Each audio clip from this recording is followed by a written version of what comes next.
morning's project is going to be put this driveway back that's washed out. Kind of from that concrete. I'm probably going to clean some of that rock off that concrete, but about where the loader's at to right here, and I may skim some of this off. This floods all the time.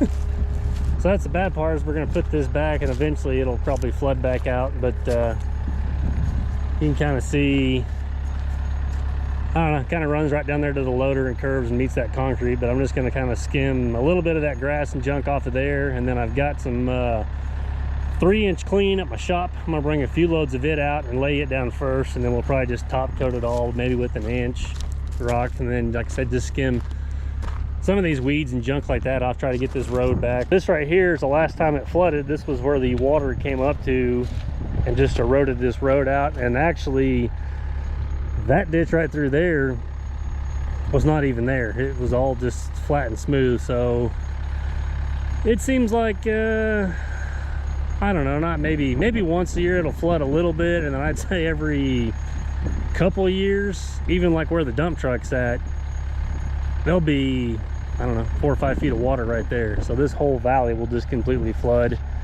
That's kind of like where I was mowing and stuff yesterday around that big pump house. That's looks like it's up on stilts. There's actually been water to the bottom of it.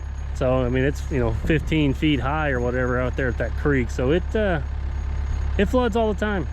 But they need this road back. So like I said, we'll clean this up, go get some 3-inch and put on there, and then cap it off with some 1-inch. So.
Got that kind of dressed up and cut out a little bit. I was going to try to skim a little more of this out, but I kind of want to leave all the riprap in there and then just rock over the top of it. I don't want to make it any softer right there, so we'll just get some of that 3-inch and just start dumping on there and tracking down.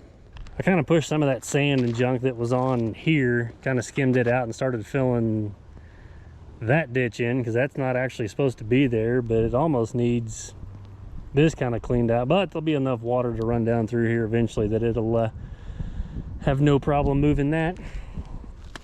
But now we'll drop the trailer and go get some 3-inch and get back to putting that down.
may have had the chain set a little far apart. I think I may have put them on 13 or 14.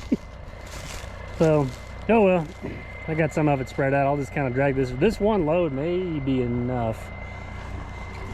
I'll kind of knock it around. I think I'm going to kind of dig through this pile right here and try to just fill that spot in and see if I can't maybe, I don't know, kind of direct the water down there to that concrete instead of that low point right there. But that may not happen. This pile may be junk too, but we'll see.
Well, this is how this turned out. So I took 2 loads, one loaded 3-inch and then one loaded the inch or inch and a half. So it didn't come out too bad. It's a little bit wide down here, but I think every couple of years they come in there with a 953 or an excavator and dig out the junk in that lagoon. So they'll need dump trucks and stuff in here. And like I said, it's probably going to flood and wash out again, but kind of cleans it up for now. I took what I could out of that pile, which was mostly rotten wood and dirt and rocks and junk like that, and tried to kind of fill in these holes where maybe it would kind of shed off and slope down here if it did rain, and maybe kind of run off instead of having these big mud holes right there. And then I kind of graded this out right here a little bit where it was all just rough, but that's just a lot of like creek sand and stuff like that that's kind of washed in. Yeah, I'm gonna push that junk that I got left over there back in the woods and then get loaded up, and we'll be on to something else tomorrow.